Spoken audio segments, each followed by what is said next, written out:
The husband saw his opportunity. He looked over to the right, and there was a field that had donkeys and mules in it.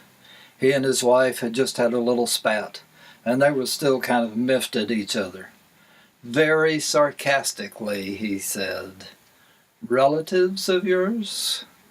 Without missing a beat, she replied, "Yes, in-laws." We have started using humor in our marriage seminars. In fact, we now call them laughing your way to a loving and lasting marriage. Now, we do this for you, men especially, because we understand that your idea of working on a relationship is not too exciting to you. In fact, it's sort of like Mark Gungor says. The idea of doing that is right up there with root canals and colonoscopies. Loving, when spelled with all capital letters, forms an acrostic made up of the first letters of the words for the following 6 ideas: loving, overcoming, valuing, intimacy gaining, needs meeting, and giving. These 6 actions form the keys to marital bliss, and I certainly wish I had known those when I first got married. The loving way to a successful marriage focuses on 6 keys to marital bliss. Now, the first key has to do with the most important move you can make in your marriage. And the second key has to do with the most important commitment that you can have. The third key will make your spouse feel very, very special. And the fourth key focuses on and helps you to feel very, very close in your relationship. The fifth key removes a lot of frustration in any marriage. And the sixth key focuses on the most important action you can take in your marriage.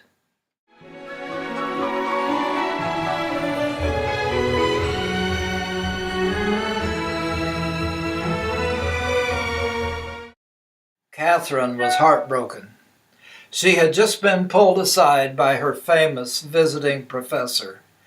"Your writing stinks. You will never be able to get up to the level of what is expected of you in this class. Frankly, you don't have any talent. I know that you have a scholarship. I will help you get through the class, and I will guarantee you at least a B. But you must promise me that you will never try to write again." Reluctantly, she agreed, and she got through the class. And for 14 years, she never tried to write as a writer.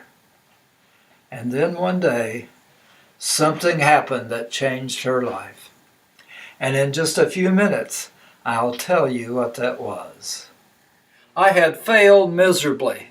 I was sitting in a special seminar when I was trying to complete my doctoral work. Well, during the week, the vice president of the graduate school addressed all of us. And his eyes could have fallen on anyone, but instead they fell right on me.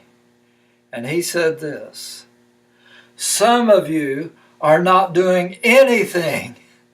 And I thought, yes, that's me. I'm not doing anything. And then he said something that changed my life. It enabled me to get those writing projects done, and it enabled me to get that major writing project done, which had to be at least 100 pages long. And it helped me later on in my life. Would you like to know what he said? I was in trouble. Just the last Friday, I had been sitting in the president and vice president's office of the major publishing company for which I worked. They were considering putting me in a new department. They asked the question, "What are you good at?" In my mind, I thought I said, "Writing?" very timidly.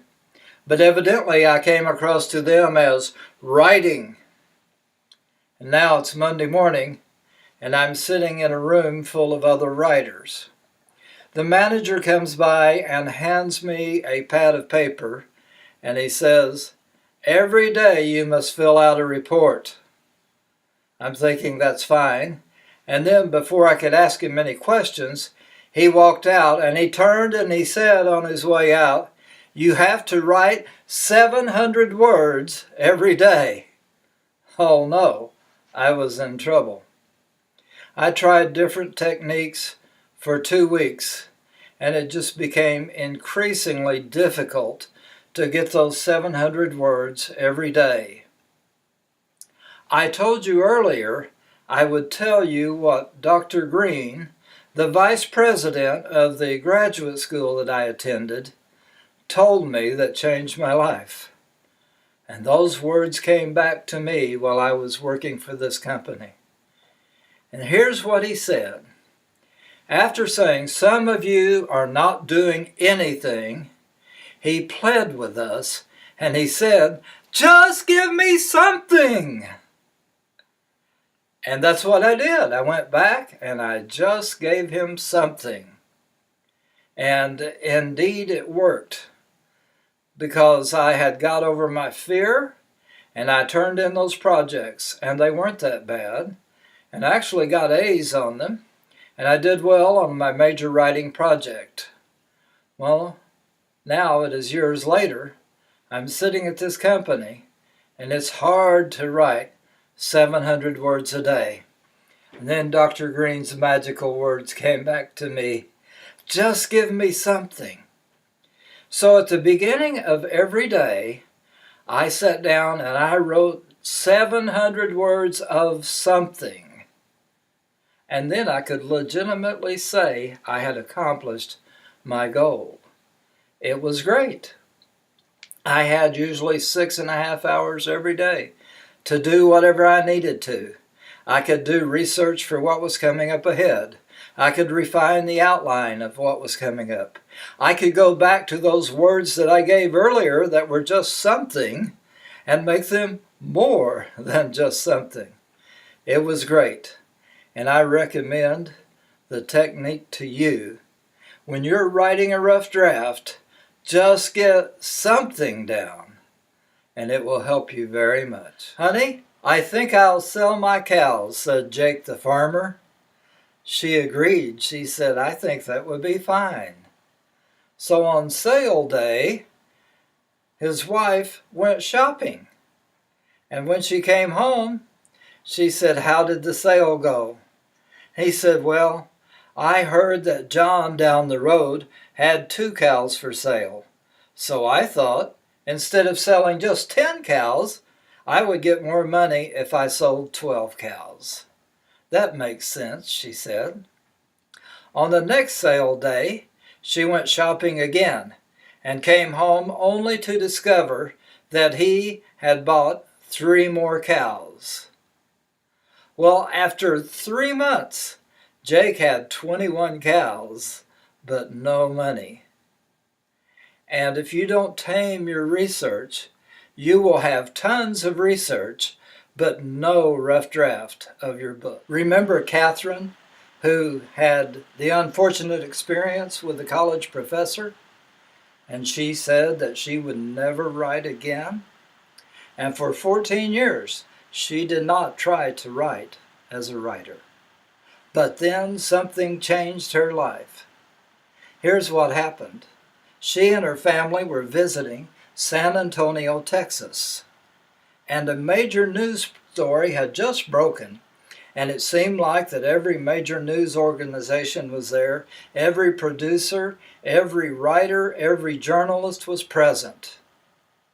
And there was a group of writers sitting under an umbrella around a pool. Catherine had been told that they were writers, and she did something unusual for her. She approached them and she told them how much she admired what they did and what a difference they were making in the world. And then shyly she admitted, "You know, I always wanted to write."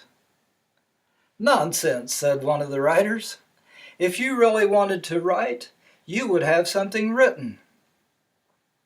Then she told him the story of the unfortunate incident with the visiting professor. He said, "Ah, what does Dr. So-and-so know about what the public wants? I think something as important as that deserves a second opinion. You go home and write something. Send it to me. I'll read it." So she went home.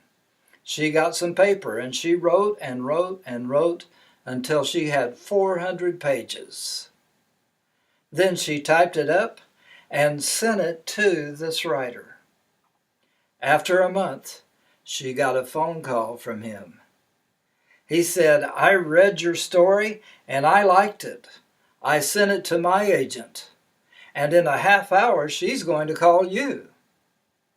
And indeed, within a half hour, his agent had called Catherine, and they had made an agreement, and the agent pitched the story to a major publishing company, and it was published. Now, since then, Catherine has written many books, and you may have heard of some of them. 2 of them were novelizations of movies starring Michael Douglas and Kathleen Turner. The first was called Romancing the Stone, and the second was The Jewel of the Nile. I want you to know you can write a book.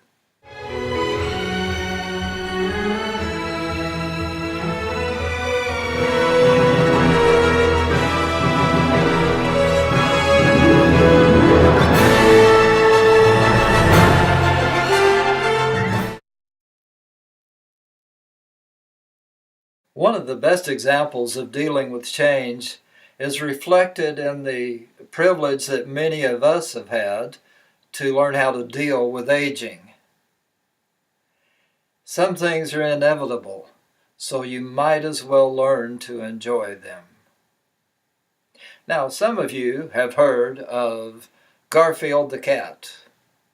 Well, one day Garfield was standing in his kitchen, and he had a cup of coffee in his hand with the steam coming up off of the top of the coffee.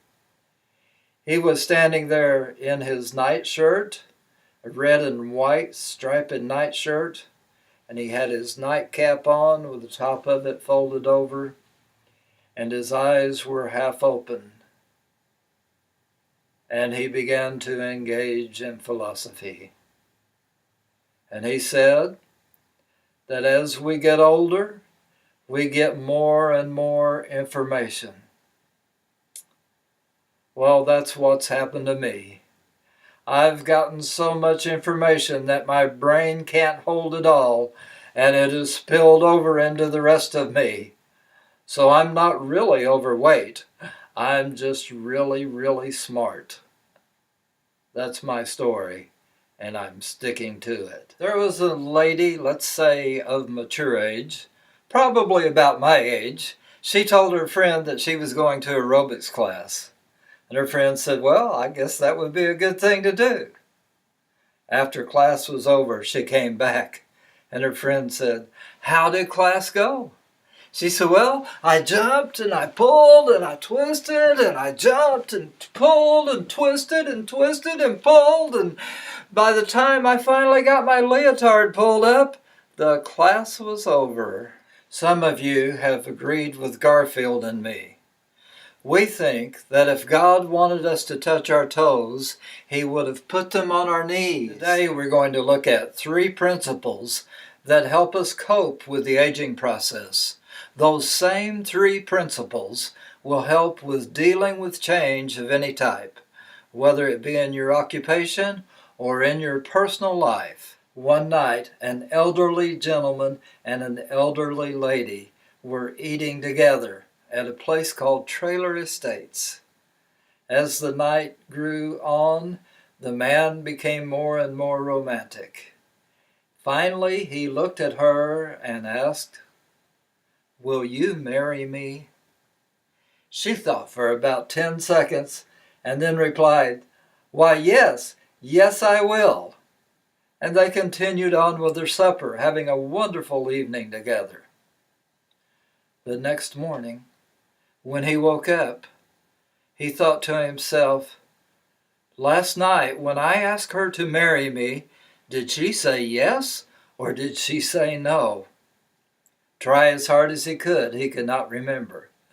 Once again he gathered up his courage and he called her up. And after explaining to her that his memory was not what it used to be, he asked, "Last night, when I asked you to marry me, did you say yes or did you say no?" And she happily replied, "Why, I said yes, yes I will. And I'm so glad you called because I couldn't remember who asked me." My association with one college, I started as a consultant. Then I became a faculty member. After that, I was a department chair. Then I became the Dean of Academic Affairs. And finally, I was promoted to the level of provost.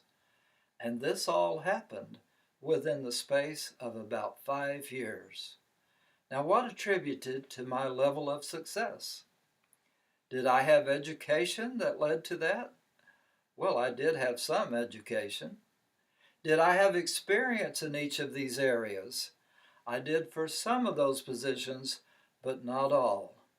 Here is what I attribute to my rise during that time. And this is what I want to talk to you today about. There are 3 hidden secrets to success. First of all, master the soft skills that can put you ahead in any organization. Secondly, find and motivate the hidden leaders and loyal followers in your organization. And third, learn the one skill that almost everyone can tap into to bring surprising success. Now, high school and college students, entry-level employees, and supervisors and managers will all benefit from these 3 pieces of advice.